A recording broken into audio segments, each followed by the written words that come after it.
ఇటు చూడండి, ఇటు చూడండి.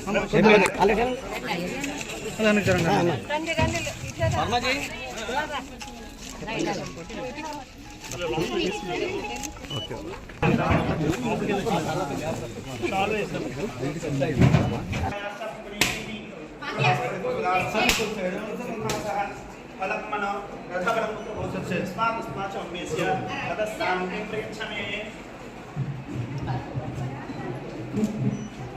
వందే రాజావరుణో ధ్రువం దేవో బృహస్పతిః వందే ఇంద్రశ్చాస్రాజుల్లాయనా నయమకే దేవం ధ్రువేణ వ్యాస్మి దేవాదిత్రవన్న అయం జగ్రహ వస్పతిః అయం ముహూర్తస్వ ముహూర్తోస్తు.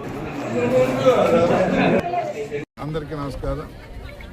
ఈరోజు వరలక్ష్మీ నగర్లో కోన చిన్న సత్యనారాయణ గారి జ్ఞాపకార్థం వాళ్ళ అబ్బాయి మోహన్ కుమార్ నాయుడు ఓ మహిళా మండలి బిల్డింగ్ నిర్మించటం, 10 మంది మహిళలు ఏదైనా ఒక కార్యక్రమం చేసుకోవాలన్నా, చిన్న మీటింగ్ పెట్టుకోవాలన్నా, కాసేపు ఏదన్నా మంచి మాటలు మాట్లాడుకోవడానికి వాళ్ళకు షెల్టర్ ఇచ్చినందుకు మనస్ఫూర్తిగా అభినందనలు తెలియజేస్తూ, మరి వారి జ్ఞాపకార్థం అది నిర్మించడంతో పాటు గతంలో వీళ్ళందరూ కూడా ఒక తీర్మానం చేసుకున్నారు, విగ్రహం కూడా పెట్టాలని చెప్పి.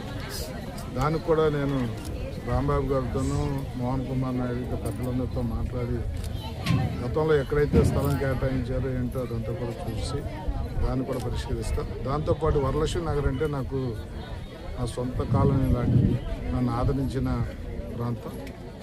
వారికి నేను అనేక కార్యక్రమాలు ఇంకా చేయాలి, కొన్ని చేశాను, ఇంకా కొన్ని పెండింగ్ ఉన్నాయి. రోడ్లు కానీ, డ్రైన్లు కానీ, ఎలక్ట్రికల్ ఫెసిలిటీస్ కానీ, శ్మశాన వాటికి కానీ, అలాగే టెంపుల్ పక్కన కళ్యాణ మండపం లాంటి షెల్టర్ కానీ, ఇలా అనేక కార్యక్రమాలు చేయాల్సింది.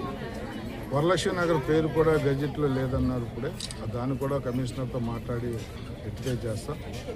శ్మశాన వాటికి కంపల్సరీ ఊరందరికి ఉపయోగపడేది కాబట్టి యుద్ధ ప్రాతిపదిక మీద దాన్ని కూడా రేపు ఎల్లుండిలోనే మెటీరియలైజ్ చేస్తాం.